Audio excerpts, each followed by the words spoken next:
नमस्कार, अभिवादन स्वीकार करें आदर्श तिवारी का। क्या आज के भारत में वैश्विक मंचों पर अपने देश का पक्ष मजबूती से रखना एक राजनीतिक अपराध बन गया है? क्या जो नेता भारत की संप्रभुता, सुरक्षा और प्रतिष्ठा के लिए मुखर रूप से आवाज उठाते हैं, उन्हें अब शक की नजरों से देखा जाएगा? क्या राजनीति इस हद तक संकीर्ण हो गई है? कुछ ऐसे ही सवालों के आग में झुलस रहे हैं पूर्व विदेश मंत्री, वरिष्ठ कांग्रेस नेता सलमान खुर्शीद और विपक्षी नेता जो प्रतिनिधि मंडल में शामिल होकर के पाकिस्तान को बेनकाब करने के लिए विदेशों में गए थे। पाकिस्तान परस्त आतंकवाद के खिलाफ भारत के वैश्विक कूटनीति अभियान से जुड़े सर्वदलीय प्रतिनिधिमंडल के साथ गए कांग्रेस के वरिष्ठ नेता व पूर्व विदेश मंत्री सलमान खुर्शीद ने देश हित की मुखर पैरोकारी को राजनीतिक निष्ठा से जोड़े जाने पर गहरी पीड़ा जताई है। इंडोनेशिया में भारत का पक्ष इतने स्पष्ट, इतने तथ्यपूर्ण और दृढ़ तरीके से रखा कि पाकिस्तान की चालें बेनकाब हो गईं।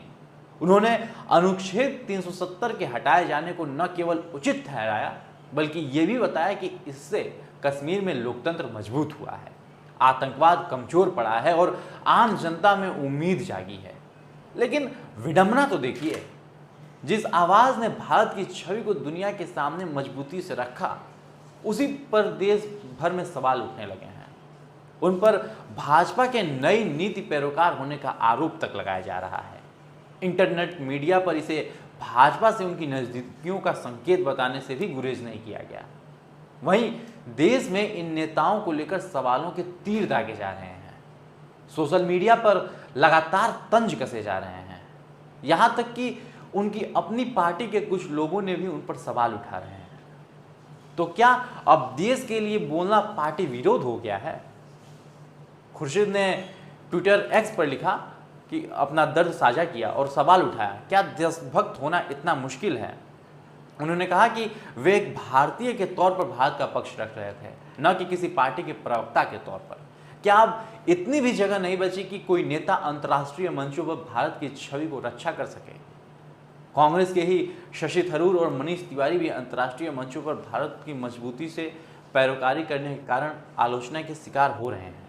क्या किसी नेता का देशभक्त होना अब उसे संदेह के घेरे में डाल देता है? क्या किसी भी राष्ट्रभक्त भावना को अब राजनीतिक चाल मान लिया गया है?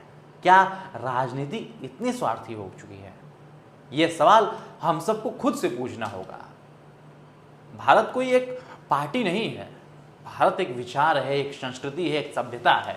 जो भी मंच पर भारत की बात करता है, चाहे किसी भी दल का हो, तो वह देश का प्रतिनिधि होता है और हम सबका दायित्व है कि उसकी आवाज को समर्थन दें, न कि उसे कुचलें और उसकी आलोचना करें।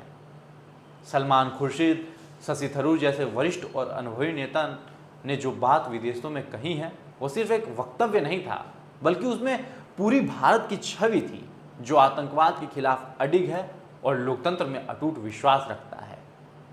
देशभक्ति कोई पार्टी लाइन नहीं होती, यह आत्मा की आवाज होती है। अगर हम इस बात को नहीं समझ पाए तो आने वाले समय में हर देशभक्त की आवाज राजनीतिक शोर में दबा दी जाएगी। और जब देशभक्ति पर सवाल उठने लगते हैं, तब केवल राजनीति ही नहीं, राष्ट्र की आत्मा भी घायल होती है।